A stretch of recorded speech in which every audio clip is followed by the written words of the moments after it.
Hello, everyone. How are you doing? This is Damon Osa Cunningham coming to you with another episode of HAMA Live. Today, we are going to be talking about the Dahomey Empire. As many of you know, that Viola Davis has a new movie coming out called The Woman King. It is, I believe, a fictional, truth-inspired movie. They base it on some truth, but I'm sure, just like any Hollywood production, that there's going to be some Hollywoodized things, some things left out, some things added in. And we're here today to discuss the truth behind the Dahomey Empire. So we have two guests with us today. Our first guest is Kari Evans, who is the historian for the Historical African Martial Arts Association. And our second guest is researcher Don Cooks. So, Kari. Hey, Kari, how are you? I'm good. Hey, everyone. Hey, Don, how are you? I'm doing good, brother. It's nice to see you guys. As always, as always. So I would like, basically, Kari, could you just start by giving us a general overview of the Dahomey Empire? Okay, so the Kingdom of Dahomey, it was founded in the 17th century and lasted until 1904. They were a regional power that essentially they started off kind of being a tributary state or kind of under the control of other more powerful groups such as the Oyo. And then essentially, as the Oyo Empire started to decline, Dahomey was able to kind of take over the territory and become a regional power of itself. And the way they did this was really they were a militant kingdom. So they would, they wage wars against their neighbors and things like that. And they're known for basically being a very standardized professional army and state, where basically you have both the spiritual, political, and military sides of society all linked. And probably the most famous thing about the Dahomey is their, use of female soldiers. The Mino, meaning our mothers, who basically, the historians say they started off as elephant hunters that then got incorporated more and more into the structure of the Dahomey army under its third king. And basically, we have a lot of documentation from French and other European traders. And then later, when the kingdom got into conflict with the French, essentially accounts of the Mino in battle and things like that. Okay. Don, would you like to give an overview of some things maybe Kari left out, or what you feel about the Dahomey? So just adding on to what Brother Kari said, because he gave a really good overview. And as he mentioned at the beginning, Dahomey was under the yoke of other kingdoms in the region, especially the Oyo people. And this is very important to consider because for their entire existence, Dahomey was always warring against the Yorubas, who were the main ethnicity in the Oyo Empire. So one of their main things was getting out from under them, because they basically were the slaves of the Oyo kingdoms and they're under their dominion. So when Dahomey really organized as Brother Kari mentioned, a very militaristic, very centralized state, their first order of business was kicking out the Oyo kingdom. And one of the things they also did is, as they established their power, they went around and enslaved the other local tribes and kingdoms that weren't as powerful as them. So I think that has to really be considered, is that for the Dahomey, slavery was something they were fighting against for themselves to get free, but something that they were also a very big participator in, as were a lot of other African societies at the time. Okay. Sorry, folks. I'm having some technical problems here that I'm trying to deal with. Okay. So as a lot of you know, have seen, there is some negative feedback as well with this film. A lot of people are upset basically at the fact that the Dahomey, they feel, are being glorified because of that role in slavery that they had. Right. But so originally I was going to have this kind of be like a debate, you know, the pros and the cons. But I figured we would just do fact-based presentation here and let people make up their own mind about it. One of the things that I've been responding to folks who say, you know, what about slavery? What about slavery? They, you know, they enslaved my ancestors. Well, chances are your ancestors enslaved someone as well. The Dahomey did not have a monopoly on the African, you know, the slave trade in Africa, and many of the of our ancestors also engaged in that. I know the Yoruba, the Oyo. I mean, it was the Oyo who started fighting with the Dahomey, which made them, you know, grow to this. So, Kari, what would your response be to someone who said, "What, you know, what about the slavery?" I feel like, and part of it is just like the way the history is written or is told. You know, kind of like you hear the full history. If you even get the full history, but you hear little tidbits, you don't really get a comprehensive like overview of what actually happened outside of like, you know, a college setting or academic setting where you're already kind of invested in the interest. And what I would say about is you really got to look at the complexity of these societies in the sense of this. You have the slave trade and you have these different kingdoms capturing, you know, their neighbors, rival powers and stuff, and selling them for resources, textiles, alcohol, spirits, and firearms, most importantly. But then on the other hand, you have, well, as a people, if they don't do that, then they get in a situation where the next kingdom that does that is going to amass all of this power that you're not going to be able to combat. So it's the idea of one that it was something where a lot of groups participated, and there are some groups that didn't participate in it, but it's more complex than just these people sold these people, because it was more interdependent the way the whole system worked. And the second thing is you kind of have the catch-22 of the groups that weren't able to tap into that market didn't have enough power to defend themselves against groups that were. And so that's kind of, it's like you really got to look at it. And if you don't have the context of what was going on, you're really talking about a very turbulent time. You have kingdoms that have been around for centuries that are now gone or greatly diminished, or no longer influencing the region. And then you also have kingdoms that are expanding and growing faster than they ever had in their history, all mixed together with foreign powers basically influencing things from the coast. So I always argue for kind of getting a broader picture and trying to bring the complexity to it. But you have to focus on what exactly that was, because you can't put it in the periphery, because that's something a lot of these kingdoms were thinking about: how I'm going to get captives, how I'm going to establish control over the slave ports or the coastal areas. But at the same time, you don't want to demonize them in the sense of, you know, if it was about Rome or Italy or any of these other, you know, non-African civilizations, they don't really get picked through with that fine-tooth comb like that. So that was exactly one of my points as well. You know, take Rome, for instance. Rome subjugated everybody they could. And we have a million, you know, Rome movies. No one's complaining about, you know, the slavery. It's not an issue when we're talking about Rome.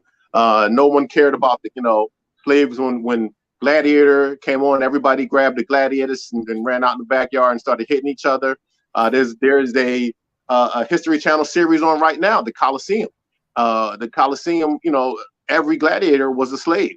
The word slave comes from a Slavic region where Rome got so many of their enslaved people. And I mean, for the past, since there's been film, there's been Roman movies, since there's been film, we've watched 300 Spartans. They were another society built on slavery, but no one seems to care about that.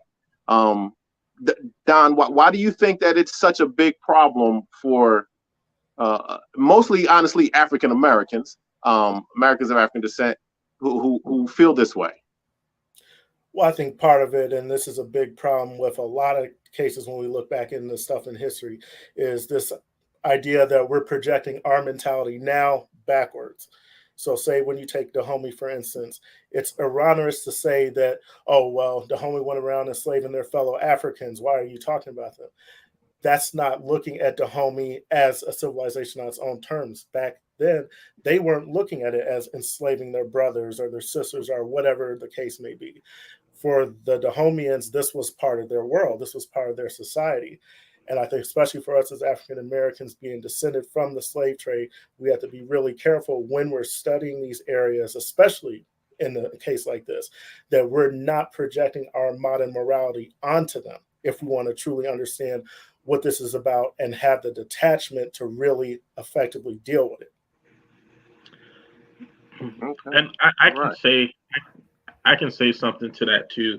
I feel like also part of it is one thing I do see different from Rome is this is pretty modern history, right? In the sense of these groups still exist. The empires, the kingdoms that they built up might be gone, but the ethnicities and stuff, they haven't transformed into different groups and things like that.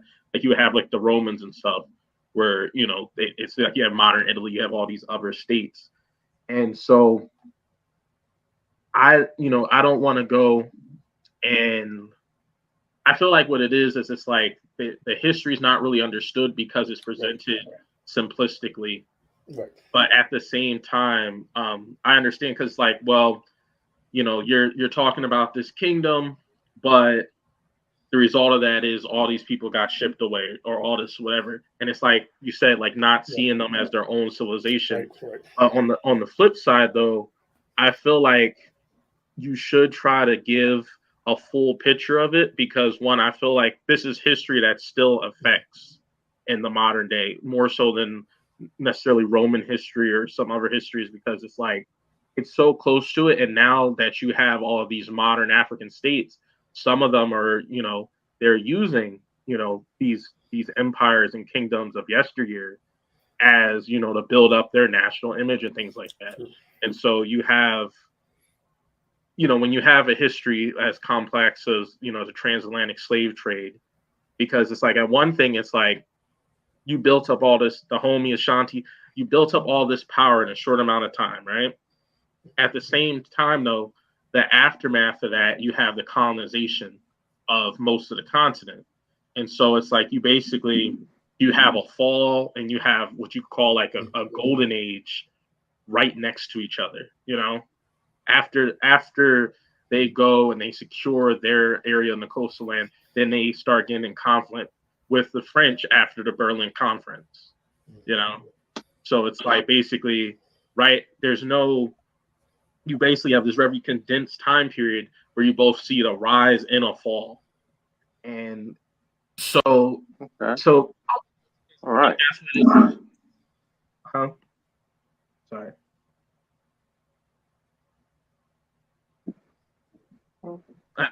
Yeah, I think that's what it is. Okay. So, let's get into some more of the history. Let's celebrate the military effects, the military tactics. How did I for one am definitely in support of this movie. It shows us in a positive light. It shows the martial capabilities. So you mentioned, Kari, that this force started the Dahomey female force started as female elephant hunters. Could you give us a little bit of information about that?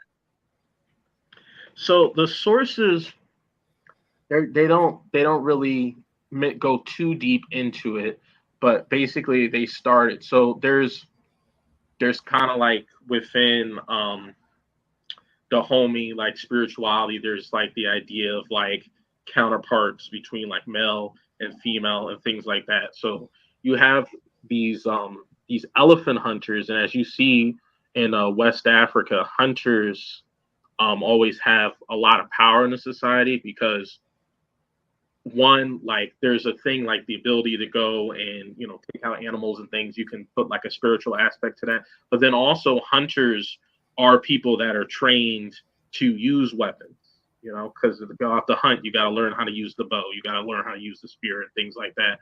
And so even from if I'm raising an army, if I bring a hunter group in, they're going to come in at a higher level than random villager off the street. And so you see a lot of like hunter groups that basically get incorporated into the army at one point and quickly take on an elite status. And that's exactly what you see with the Mino. It comes from hunters so you think of hunting, there's a lot of skills that translate to the military, being able to live out in the wilderness, being able to capture and prepare game, be able to hunt game, because if you're hunting elephants and creatures that are smart, you have to have a strategy of how not to get trampled, how to sneak up on them in such a way that you can administer your shot and things. So these then play in when I'm doing raids or when I'm in battle, that that kind of hunter education comes in too, because it still applies. As soldiers, they talk about them basically trying to outcompete their male counterparts in all things. So they train just as hard.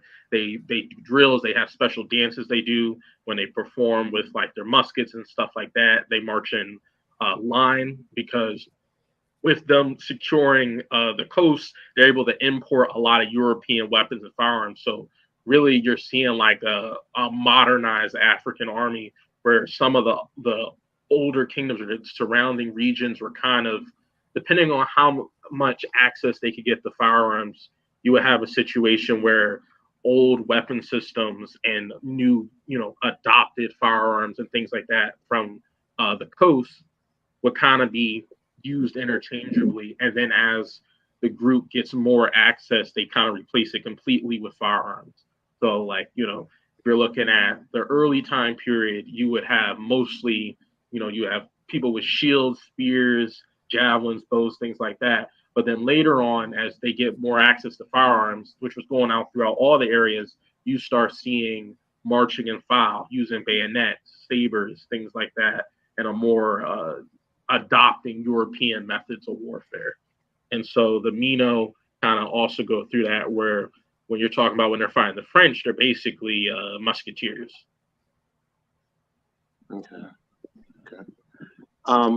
Don, can you speak on the transition from the hunters to the king's wives? I believe they were initially. Like how did and who made that transition? If like which one of the rulers made that transition from hunters to bodyguards to elite unit? Well, it was actually several other kings, and one of the most prominent was Gezo, who came relatively later on in the Dahomey kingdom. And the monarchs created these female units, like Brother Kari said. At first, it was doing the elephant hunting thing and what have you. But then they switched them to this professionalized military force. I mean, because keep in mind the beginning of our conversation that Dahomey was responding to these outside threats from powerful kingdoms like oil and what have you. So by necessity, they had to train these people. And the female soldiers also had the double benefit of being relatively unusual in that area for the period of time they were used. So there was even an instance mentioned where Dahomey was fighting one of their enemies, and they put the female soldiers to the back but they dressed them as regular male soldiers. And this whole force went out, and the enemies were stunned by how many people there were. And you got to keep in mind that Africans, like anyone else, were pragmatists when it came to military matters. So, like when Brother Card mentioned that they got the firearm, they quickly adopted it. Or if you go back to the ancient time when the chariots show up in North Africa, they quickly adopted it. And it's kind of the people's ignorance that they think Africans were so undeveloped that they just had no idea what to do with anything. But if they saw a military advantage or something they could use, they use it just like anyone else would. So getting back to your question, this transition was necessitated by the forces that were around them, as well as the state's own aims to become powerful. So let's talk about armaments. Let's see if I can find I have a few photos, a few illustrations, of generally how they were armed. If you see here, they definitely have the rifle as a main armament. We have depiction of male Dahomey warriors as also. So we have to let it be known that it wasn't just the females that fought; it was the males that fought. But it was, I guess, it's so sensational to have women fighters, that is what was noted by the British in their fights. They're used to fighting men, but the thought of fighting a woman, I guess, was so memorable to them that they took such notice of it. I want to talk about the weapons. So let's go to the movie. Have you both seen the trailer for the movie? Yeah. Okay. Well, what do you think about the trailer and how did they get it mostly right? Did they get it mostly wrong? From what I saw in the trailer, it looked pretty good. I mean, Hollywood's gonna, they're gonna make, little changes and things like that. There's a lot of things, like even when you do like sword combat, there are things that don't show up well when you try to do it 100% the way it's supposed to look. But generally, I got a good impression from what I saw visually, and it was very clear on what they were trying to represent. Right, and I agree with Brother Carr. I think they did a decent job in the trailer. I would have to see more so of the movie, how the forces are employed, how they're armed, or what have you, to really gauge the faithfulness of it.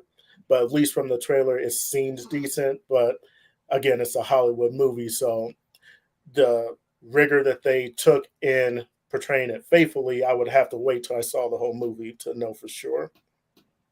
Okay. All right. So one of the things that I wanted to talk about was there's a lot of myth and legend about the Dahomey. One of them is the famed collapsible sword. So I've heard about the Dahomey warriors had a giant switchblade kind of weapon that they would use, but I have yet to find any evidence of that. That's really only hearsay. I haven't even found any firsthand accounts of that. Have either of you come across that? No firsthand accounts. I mean, I've seen mention of it, but I haven't seen any. So where was that mentioned? Was it secondary mentions? Yeah, I think, if I remember correctly, yeah, it was secondary. There's a mention of it in like the Book of the Sword, talks about it. And that book is interesting though, because the guy who wrote it, I'm forgetting his name, but he makes a lot of like assumptions basically, especially when like it's African stuff that I actually study. So I wouldn't 100% call him a trustworthy source, but he is of the era, Okay. Yeah, like all of the sources that I have seen that are mentioned, it's always like people say, or it was said that, it's never said by who it was said, like, and then it's like And then when I read about the from British sources, no one ever mentioned that. So I myself am firm believer that that itself is a myth, and that never happened. And it's just kind of un-African, like I've never even seen a collapsible or movable blade in any fashion in African society, especially when the iron itself is often a status symbol. So, why would the status symbol be something that would be hidden away in the handle itself? Normally they're displayed proudly. So personally, I don't think that's truthful. So I know. So Kari, as a member of the historical African martial arts, one of your big things is combat. Any idea how the Dahomey trained? I guess this question is for either of you, but I know Kari has a focus on that. Any idea of how they trained? So they started. So especially if you're talking about, they were basically increased over time. So they start off kind of like as like special bodyguards, and then they kind of become their own unit, and then at a certain point they start incorporating female captives or unruly women and things like that. They talk about adding to the army, so basically they have a bigger pool, but they would bring in both older women as well as like young girls. They would train. They did things like they would climb like thorn bushes, thorn defenses to kind of toughen themselves up. Running, physical exercise, a lot of dancing. They did mock battles where they would basically pair off and pretend before pre-practice raids. For the higher up ones, they would learn strategy, tactics, things like that. So think of like almost like a modern military camp, like if you join the army or things, the kind of stuff they get you through, where you're training with your weapons, you're doing physical exercise, and you're also practicing some like drill things, as well as like there's a spiritual reinforcement to everything they do. And so you kind of get the same sense of other warrior societies, like like the samurai or the Spartans or whatever, where they basically this focus on being the best you can be in combat is this it's an all-encompassing sort of thing, and the society supports them to be able to have that focus totally on becoming elite troops and things like that. And then when it comes to like muskets, because of the way the weapon works, you have to start practicing linear formations and marching in columns and things like that. You see a lot of African warfare, you did like open ranks, but the way that the musket works, it really relies on those really tight units. So being able to employ those, which is something that has to be trained, because that's outside of how traditional African combat looked, especially in that region, which is actually interesting because the area you have essentially above it, you have grasslands where you can have cavalry. And then on the coast, you have an area where you can have navies. And then Dahomey is kind of like in the middle. So, they would go, if they go above them, you have kingdoms like the Oyo that have cavalry that they had a real hard time fighting. But then when you go down into their lands properly, you can't maintain a cavalry because of Tezi fly. So like you have that.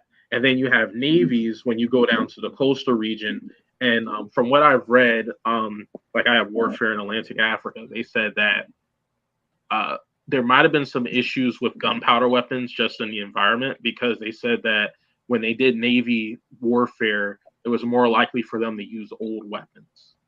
And I'm thinking if that has something to do with like powder getting wet or humidity or things like that. But I know that from flintlock to percussion, that was kind of saw more introduction of firearms because there were some illogical issues dealing with certain environments with musketry.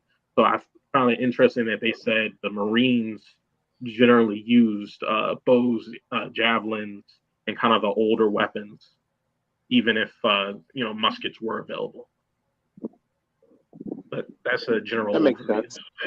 Mm-hmm. Right, and yeah, even adding to what Brother Carr said, especially an issue with muskets, like if the powder gets wet, or you have to take the time to load it, and these older weapons are way more reliable if the musket misfires. So it's like the gun doesn't really completely supplant a lot of these older weapons till it develops a lot more where it's a lot more user friendly and it's a lot more reliable. I mean, take, for instance, the use of the bayonet, for instance. That was your backup in case you closed in with somebody. You don't have time to load the you don't have time to load the musket. So,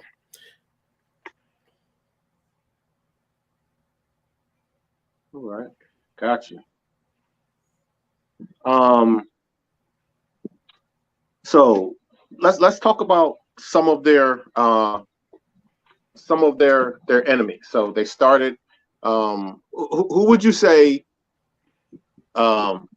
African-wise, was their biggest militaristic adversary? The Yoruba. Yeah. Especially the Kingdom of Oyo, but some of the other Yoruban territories. I mean, you guys, they literally hated each other for the entirety of Dahomey's existence. And to really give you a sense of how much they hated each other, when the Dahomey had been beaten by the French, some of them had remarked that they would have been able to stomach their defeat had they been able to vanquish the Yoruba, especially at Abokuta, where they sustained a lot of losses. Mm-hmm. Wow. Okay. Kari? Yeah, I would say the same thing. But they were generally like they were at war with everybody. But it's like those states that actually had the ability to combat them, and especially because this thing is not a vacuum. So if they're over there and they're getting, this professional military and they're, increasing the ranks of the Mino, they're increasing the ranks of, the other soldiers in their army. They're importing, weapons and things like that. Everyone else was ramping up too. And so basically those states that were, difficult for them beforehand were still difficult for them afterwards, because what happened was the states that didn't have access to these firearms, that couldn't make these reforms, they lost their territory. And so they talk about basically like migrant groups where they've lost their capital or they don't have their lands anymore. And they're just, we're over here with this group of people hiding out, basically, or the army is basically moving around the landscape, kind of like a semi-nomadic kind of situation because they were displaced. And so, yeah, so I would say the Yoruba, but basically they're kind of like, they always have to keep up with the Joneses because, people who were getting their stuff taken, and those states were, like I said, it's very turbulent time period.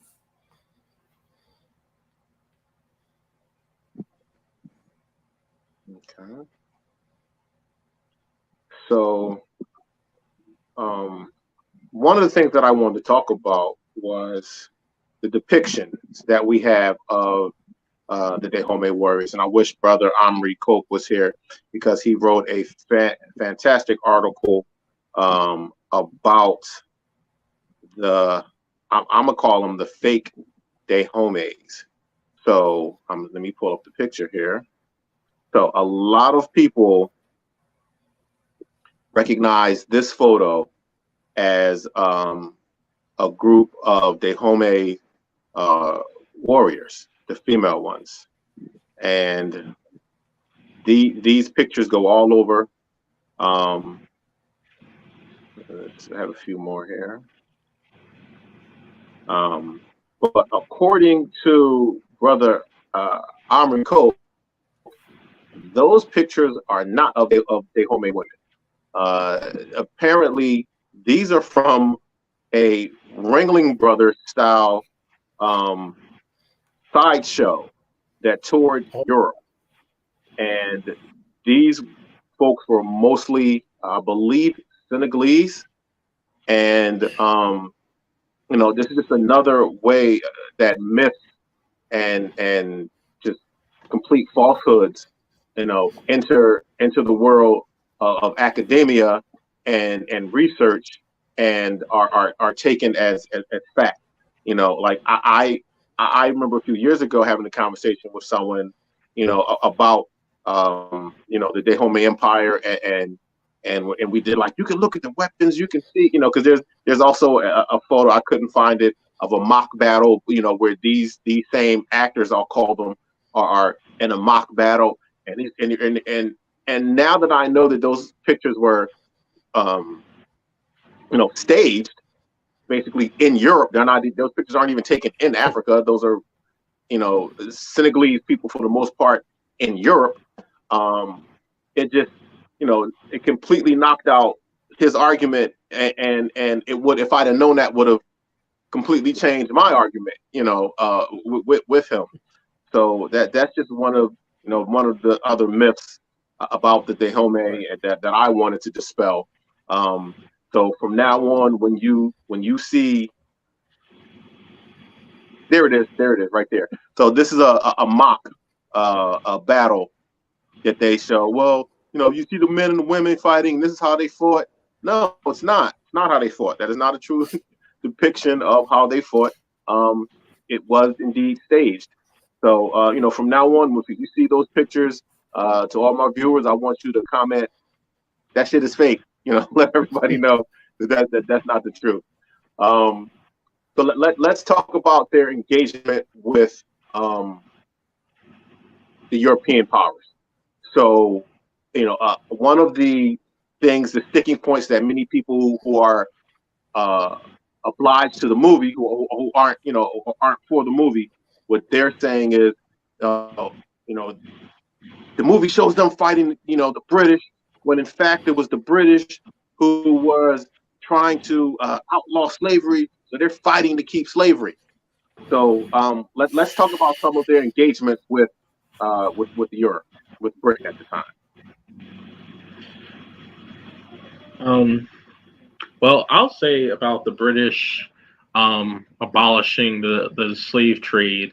I mean, that was purely to hurt their other European rivals, because they had industrialized. They were one of the first countries to industrialize, and essentially, before they were doing the mercantilism, where they were having their colonies export, goods and things like that.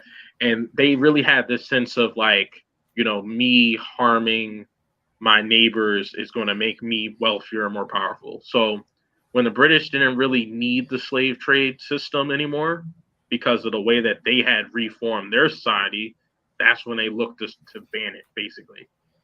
Up until that point, they were on board.